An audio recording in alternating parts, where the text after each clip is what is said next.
Hey guys, welcome to online Gurukul.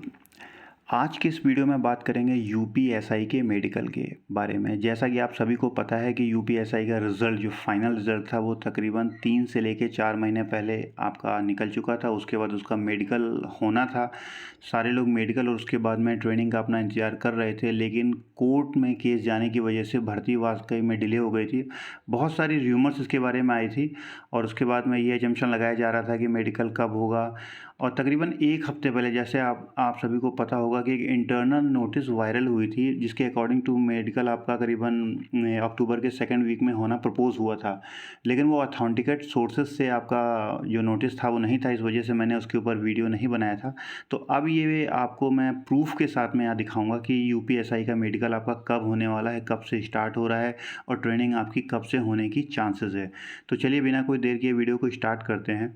देखिए, सबसे पहले वे लोग जो भी सिलेक्टेड हो चुके हैं यूपीएसआई में, यानी जो फाइनल रिज़ल्ट आपका जितनी वैकेंसीज़ थी उतना आया था, उसके बाद उन्हीं लोगों को मेडिकल के लिए बुलाया जा रहा है। यहाँ पर जो सेंट्रल गवर्नमेंट के जैसे सीपीओ, एसएससी, सीपीओ के थ्रू भर्ती होती है, उस तरीके से नहीं है कि 2 या 3 टाइम्स आपको मेडिकल में बुला लिया जाए, उसके बाद आपकी फाइनल मेरिट निकलेगी।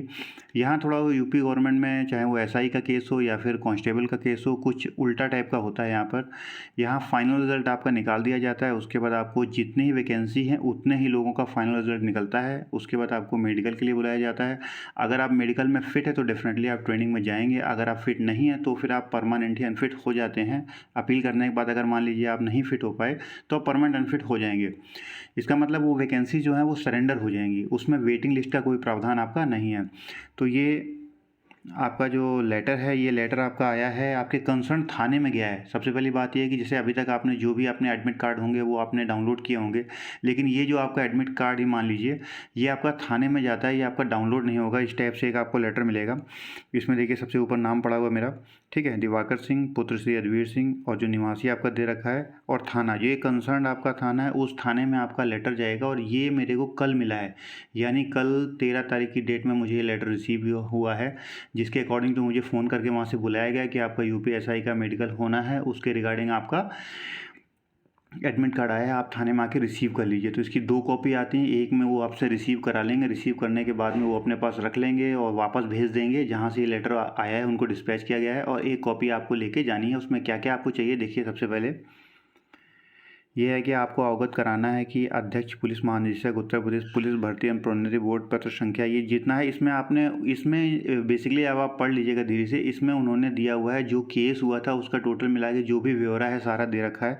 मैं इसको ऊपर कर देता हूँ, आप इसको आराम से वीडियो को पॉज करके पढ़ लीजिएगा कि किस वजह से लोग बोल रहे थे नहीं इंटेंशनली ये भर्ती डिले हो रही थी या कुछ और कारण था, लेकिन वास्तव में केस फंसा हुआ था। जब केस का फाइनल निर्णय आ गया है तो उसके बाद में उन्होंने अपनी मेडिकल की प्रक्रिया को आगे बढ़ाया गया है।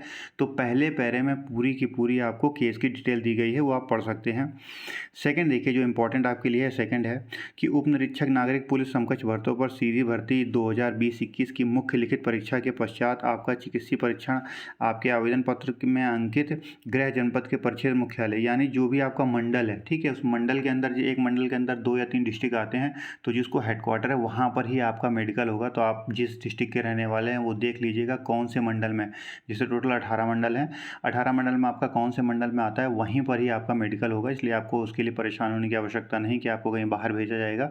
आप अपना पता कर लीजिए कि आपके डिस्ट्रिक्ट का मंडल कौन सा पड़ता है, वहीं पर आपका मेडिकल होगा। उसमें 17 तारीख की डेट दी गई, देखिए 17 अक्टूबर को संपन्न कराया जाएगा। इसमें मुख्यालय में आपको पुलिस कमिश्नरेट कानपुर नगर की पुलिस लाइन, ये पुलिस चिकित्सालय, वहाँ पर सुबह मॉर्निंग में 8 बजे आपको बुलाया गया है। मैंने और भी कई लोगों से बात की है जो सिलेक्ट हुए हैं मेरे साथ में, या और भी लोगों से जो जिनसे चर्चा हो पाई है। 17 से ही स्टार्ट है, ठीक है। और उसके बाद ये अल्फ़ाबेटिक सीरीज़ में चल रहा है। जैसे अगर मंडल, मान लीजिए आपके मंडल के अंदर 3 डिस्ट्रिक्ट आते हैं तो ABCD इस टाइप से आपका चलेगा। तो परेशान मत होइएगा, हो सकता है कि कुछ दिनों बाद आपका एडमिट कार्ड आए, तो इस हिसाब से ये अल्फ़ाबेटिक सीरीज़ में निकाला जा रहा है, इस चीज़ को ध्यान रखिएगा। और 17 से अभी तक स्टार्ट है, जहाँ तक मेरे पास जानकारी है, क्योंकि उसके पहले का कोई जानकारी है नहीं। अगर कुछ है तो प्लीज़ आप कमेंट बॉक्स में ज़रूर अपडेट कर सकते हैं, ठीक है। उसके बाद में ये इनका कहना है कि पहले दिन आपका मेडिकल होगा और उसके बाद में चिकित्सीय परीक्षण में सफल पाए जाने पर आपके अभिलेखों की समीक्षा एवं चरित्र सत्यापन प्रपत्र अगले दिन भरवाया जाएगा। यानी 2 या 3 दिन के लिए आपको कम से कम मिनिमम 2 तो दिन है ही हैं कि एक दिन आपका मेडिकल हो जाएगा, दूसरे दिन आपको जो डॉक्यूमेंट्स हैं वो सबमिट कराए जाएंगे। तो 2 दिन तो आप मान के चलिए। अगर आपका मेडिकल एक दिन नहीं हो पाए तो आपको कम से कम 3 दिन लगेंगे। तो उस हिसाब से तैयार होकर जाइएगा मेंटली रूप से, क्या क्या आपको डॉक्यूमेंट्स चाहिए, जो भी आप जब डीबी के अंदर गए होगे तो वही सारे डॉक्यूमेंट्स हैं, कोई और स्पेशल आपसे नहीं मांगा जाएगा। जो एक बार आप करवा चुके हो वही आप देख लीजिएगा। एक चीज़ एक इम्पॉर्टेंट है, ये है 50 रुपये का धनराशि का नॉन जुडिशियल स्टाम्प पेपर पर जो आपको एक लिख के ले जाना है, वो प्रोफार्मा क्या है वो उसी के साथ अटैच होगा। जब भी आपको कॉल लेटर मिलेगा या जो आपका एडमिट कार्ड जो भी आप इसको बोलते हैं, उसी के साथ एक प्रोफार्मा होगा, उसको 50 रुपये के जुडिशियल स्टाम्प पेपर पर आपको बनवा के ले जाना है। इस चीज़ को ध्यान रखिएगा, ये आप समय रहते बनवा लें, कहीं ऐसा ना हो कि बाद में फिर छुट्टी हो या अवकाश हो जाए जिससे आपको समस्या का सामना करना पड़े। ठीक है। और एक इन्होंने चौथी चीज़ क्या बताई है कि अगर आप असंतुष्ट अपना जो चिकित्सकीय परीक्षण आपका मेडिकल जो किया जाता है उसमें मान लीजिए कहीं पर टेम्परेरी या अनफिट आप कर दिए जाते हैं और आप असंतुष्ट हैं, तो तुरंत उसी दिन ही आप ठीक है अपील कर सकते हैं।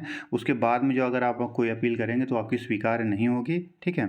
और उसके बाद में ये है अपना यात्रा भत्ता नहीं देगा, ये तो नॉर्मल सी बात है। ठीक है।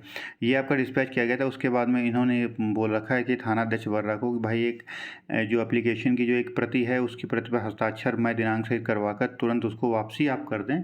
ये उनके लिए है जो जिस थाने में गया है उसमें डिस्पैच आप कराएंगे। एक मैंने आपसे पहले बताया कि एक वो आपसे एक्नॉलेज ले लेंगे, उसी पे साइन करवा लेंगे, डेट डलवा लेंगे और आपका मोबाइल नंबर लिखवा लेंगे और वापस वो डिस्पैच होगी कि उन्होंने आपको ये हैंड ओवर कर दिया गया है। तो अगर आप इस सोच में हैं कि आपका जो एडमिट कार्ड है वो आपको बाई ऑनलाइन मिलेगा या फिर बाई पोस्ट आएगा, तो ऐसा नहीं है, आपके कंसर्न थाने में जाएगा। तो एक बार जाके वहाँ पर भी एक्सेस कर सकते हैं। अगर आपको ऐसा लगता है कि आपका नहीं आया तो एक बार वहाँ जाके आप पता कर लें। बाकी वो लोग फ़ोन करते हैं और डेफिनेटली आपको कांटेक्ट करते हैं। मान लीजिए गलती से अगर आपका फ़ोन नंबर गलत हो गया या कुछ भी हो सकता है, तो आप थाने में ज़रूर कंसल्ट कर लें जिन लोगों का भी सिलेक्शन हुआ है।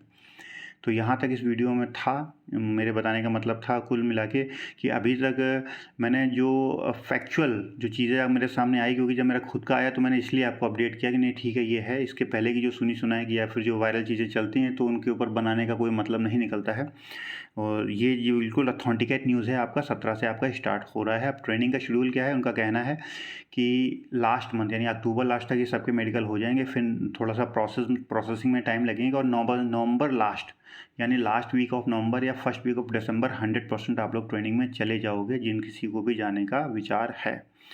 तो इसी के साथ मिलते हैं नेक्स्ट वीडियो में, तब तक के लिए जय हिंद। अगर कोई और कमेंट या किसी टाइप की और आपको नॉलेज या इन्फॉर्मेशन चाहिए इसके रिगार्डिंग या मुझे कुछ मिलेगा तो डेफिनेटली मैं अपडेट कर दूंगा, कमेंट बॉक्स में अपडेट कर दूंगा। और आपको भी अगर कोई नई इन्फॉर्मेशन मिलती है इसके रिगार्डिंग या इसमें कुछ मिस हो गया हो तो डेफिनेटली यस आप भी उसको कमेंट बॉक्स में अपडेट कर दीजिएगा। तो मिलते हैं नेक्स्ट वीडियो में, तब तक के लिए जय हिंद दोस्तों।